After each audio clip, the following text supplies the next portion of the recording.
We've got a grab bag episode today because so many things are happening. Iran violated the ceasefire in the war as there's new reporting that a deal has been reached, which is a headline we've heard I don't know how many times at this point. Troops are off the coast of Florida ready to invade Cuba. The president held a war cabinet and then rambled for 10 minutes about the reflecting pool while a cage match arena was being built outside. He wants to redo one of the most iconic buildings in the country. This time it's not in D.C., and he wants his face on money, and said he doesn't care about the midterm elections as his polling sank to a new low. The Department of Justice is investigating the woman that he owes $92 million to after a judge said he was found to have raped her. And we found out some new things about the president's visit to the doctor that actually have nothing to do with his health. Like I said, it's a wild ride today, so hang on tight. It's Thursday, May 28th, 2026. Welcome to Make It Make Sense. I'm Grant Hermes.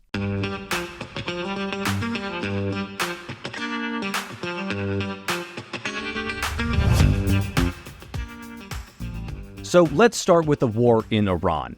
This morning, U.S. Central Command announced that Iran had launched missiles at our allies in Kuwait, where there is also a U.S. base. Now, those missiles were interrupted by the Kuwaitis and CENTCOM, which is what the cool kids call Central Command. It's also the military arm in charge of the Middle East for the U.S. military.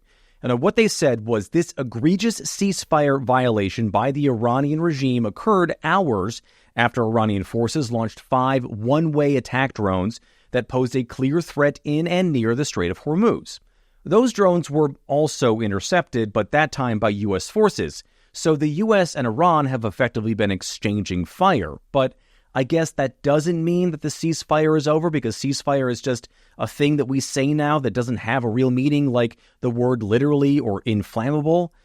The exchange of fire ceasefire came as Axios has been reporting the U.S. and Iran have agreed to a Memorandum of Understanding, or an MOU. So not an actual deal, but an agreement to extend the ceasefire, whatever it actually means, for 60 days, while then agreeing to talk about agreeing to the future of Iran's nuclear program. In past agreements, that's meant for the U.S. freeing up something like $20 billion in frozen or sanctioned Iranian assets, which is roughly 12 times the amount that Trump accuses Obama of giving up to Iran in a deal in 2016 that Trump says was the worst deal in American history. Axios is also reporting that in exchange for this 60-day whatever, and talks about the nukes, that the Strait of Hormuz would be unrestricted, meaning no blockades, no tolls, no nothing. Now, that doesn't mean that things would be back to normal right away, like flipping a switch. Like I've said before, estimates from the Pentagon say just clearing the mines from the Strait of Hormuz could take 6 months. And energy experts have said it could be up to a week for every day the strait has been closed to get back to normal, meaning we're looking at 89 weeks at this point. If Trump and Iran agree to this deal today, which Trump told officials, again, according to Axios, which right now is the only place reporting this, that he wanted to take a look over the next few days at this deal. Iran so far hasn't commented on this at all. And just for reference, 2 weeks ago, when we were told this deal was all but signed, the last 2 times ago, here's what Trump said he does when he looks over a deal. I looked at it, and if I don't like the first sentence, I just throw it away. You know, I just think that maybe, just maybe, a deal to stop Iran from having a nuclear weapon and allowing a fifth of the world's oil back onto the market shouldn't be treated the same way you treat a terms and conditions agreement from Apple before you skip to the end. But, what do I know? Now, Trump also said he didn't care about the oil in Iran during his cabinet meeting yesterday. Like that. We don't need oil. We don't need the Strait. We don't need anything. But we have more oil now being produced by 2 times than Russia and Saudi Arabia combined. So the U.S. absolutely does need the oil. We need the other things that flow through the strait too, and so do our allies that make things for us, especially things that our military uses, and we're going to be using them because we're gearing up for other invasions. Politico is now reporting that troops have been amassing in the Caribbean and off the coast of Florida and are ready to invade Cuba. This has been something the president has wanted for some time now. Last week, the Department of Justice indicted former Cuban president, 94-year-old Raul Castro, for his alleged involvement in shooting down 2 civilian planes in 1996, so 30 years ago. It also subpoenaed the liberal commentator Hassan Piker for taking a trip to Cuba recently. Piker said that that was a humanitarian trip, and they also stayed at a Department of State-approved hotel. It's worth pointing out that the Department of Justice is not trying to haul in far-right commentator Nick Shirley, who broke U.S. law and stayed at an unapproved hotel during his trip to Cuba.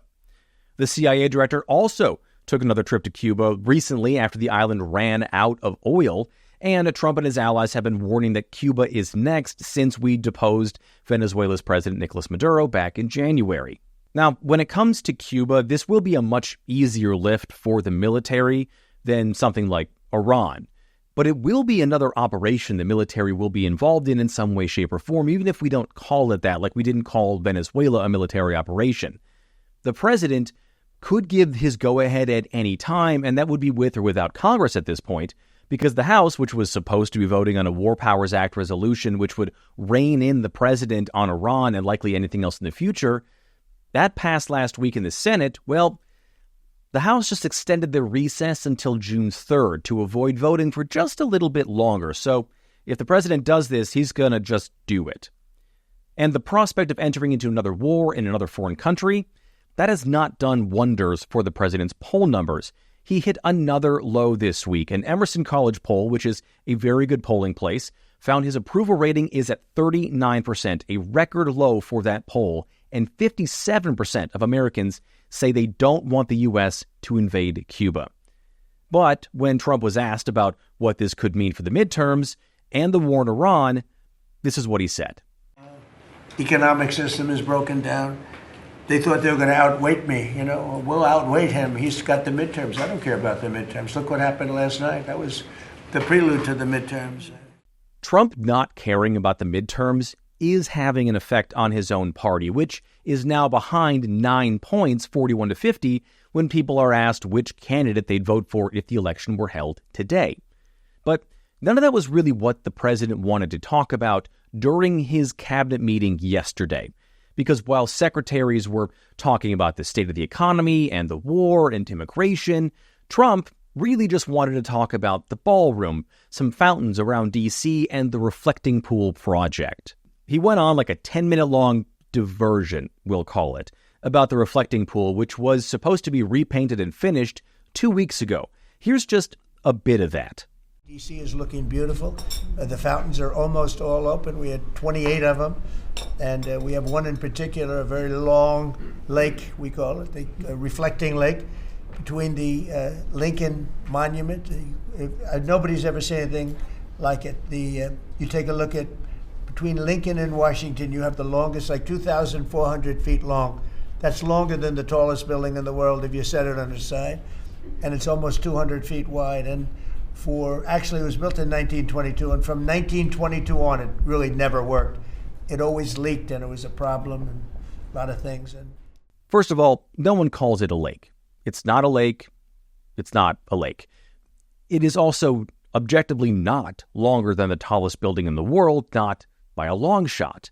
Now, Trump is right that there have always been issues with this reflecting pool, partially because it's standing-ish water in the mugginess of D.C., which makes it prone to algae and grime, and partially because D.C. is a swamp and water is very heavy.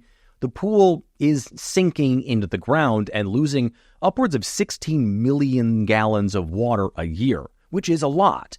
In the 1980s, concrete was poured into the pool to try to fix some of the leaks, which then didn't help the weight problem. And then the real first massive efforts to renovate the pool were between 2010 and 2012 under Obama, and they just really didn't do the trick, but did cost $34 million. But that was a total overhaul of the pool. What Trump is doing is just repainting and resurfacing, kind of like what you would do with a backyard pool.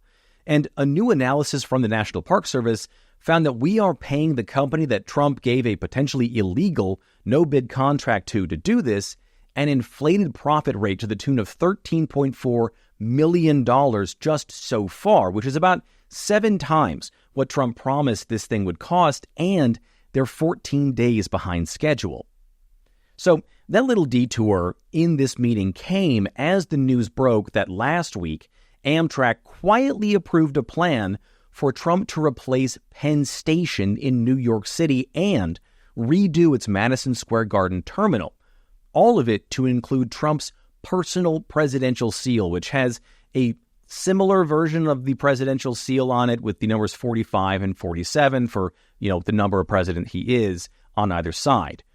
Penn Station is one of the most iconic pieces of American architecture, and this would do away with it entirely. Basically, he would do to Penn Station what he did to the East Wing of the White House. Now, there are still some more hoops to jump through, no pun intended there because MSG is involved, but those will likely get tied up in state and local politics in New York, not to mention the courts and angry New Yorkers getting involved. But what this does really mean is that Trump is trying to expand this aesthetic reach of his. And then today, the Washington Post reported that Trump and the Bureau of Engraving and Printing, which makes money, are looking to make a $250 bill with Trump's official portrait on it for the country's 250th birthday. Get it? $250, 250 years old. Yeah. According to the artist behind the design, who is British, Alexander Hamilton, our first Secretary of the Treasury, would be rolling in his grave about that. But both the president and BEP have seen this bill and made some tweaks, and now they're hoping Congress passes a law to make it legal, because right now it's not.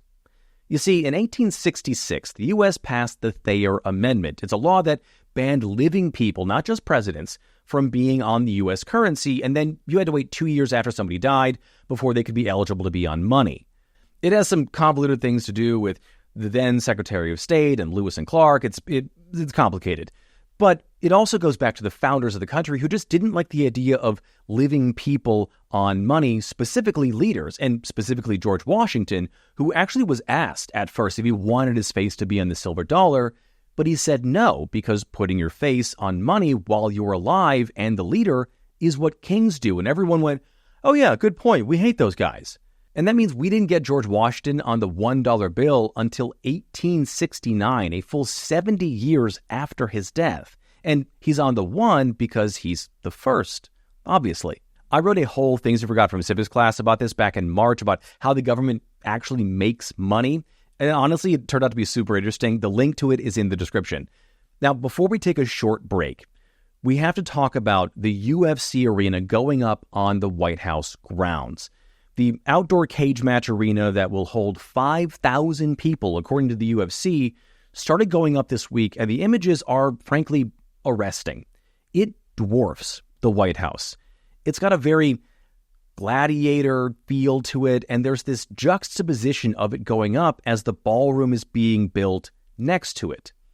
Now, to back this up, if you don't know, Trump invited the UFC and his friend Dana White, who runs the UFC, to host a fight night on the White House lawn as one of the America 250 celebrations. The fight, this spectacle, is on Trump's birthday, June 14th, not unlike the military parade he held on his birthday last year. It's a pattern. Now, the thing I can't get over is the live split screen going on here. On one side, you've got the ballroom that absolutely has to be built according to the president, his allies, the Department of Justice, and the Secret Service, because the president's safety and national security require that he can't be in crowds larger of 1,000 people, because that's all the ballroom can hold. And it can't be in open-air places or off White House grounds. And because of that, they now need $1 billion taxpayer dollars to fund the building of this ballroom. On the other side, you have essentially an open-air Thunderdome that's going to welcome in thousands of people to watch a predominantly violent sport, and a very, let's say, specific kind of fan. I don't want to spend a ton more time on this stuff because tomorrow I've got Steve Cash from the Steady State back on the show, and we talk all about this authoritarian king thing that Trump is doing both in the White House and around the country. I do, however, want to take a quick break to give you and me a little bit of a breather before we hit on the last few stories. More weaponization of Trump's DOJ and an update on Trump's visit to the doctor. I want to talk to you about sleep, because if you've been following this show, you know the news cycle has been absolutely unhinged. And if the news cycle isn't going to be good to you, your sleep cycle should be. And that starts with the right fabric. And it's why this episode is brought to you by Cozy Earth. Here's the thing. Summer is here and it is hot. You're already lying awake at 2 a.m. thinking about the headlines, your deadlines, that weird thing you said at work. The last thing you need is to also be sweating through your sheets like you're having a fever dream. That is where Cozy Earth comes in. Bamboo sheets are legitimately temperature regulating, meaning they keep you cool when it's hot and warm when it's not. I know that sounds like marketing speak, but it is just how bamboo works. It breathes. Your polyester blend from 5 years ago, it does not breathe. It traps heat. It is not your friend. They also have bamboo pajamas, which make you wonder why you ever wore anything else to bed. And when I wake up, I put on their new brushed bamboo joggers that are soft in a way that feels almost unfair to the rest of my clothes. Look, the world is a lot right now, and you deserve one thing, at least, that just works. Cozy Earth is that thing. You can go to CozyEarth.com and use the code MIMS25 at checkout for 30% off.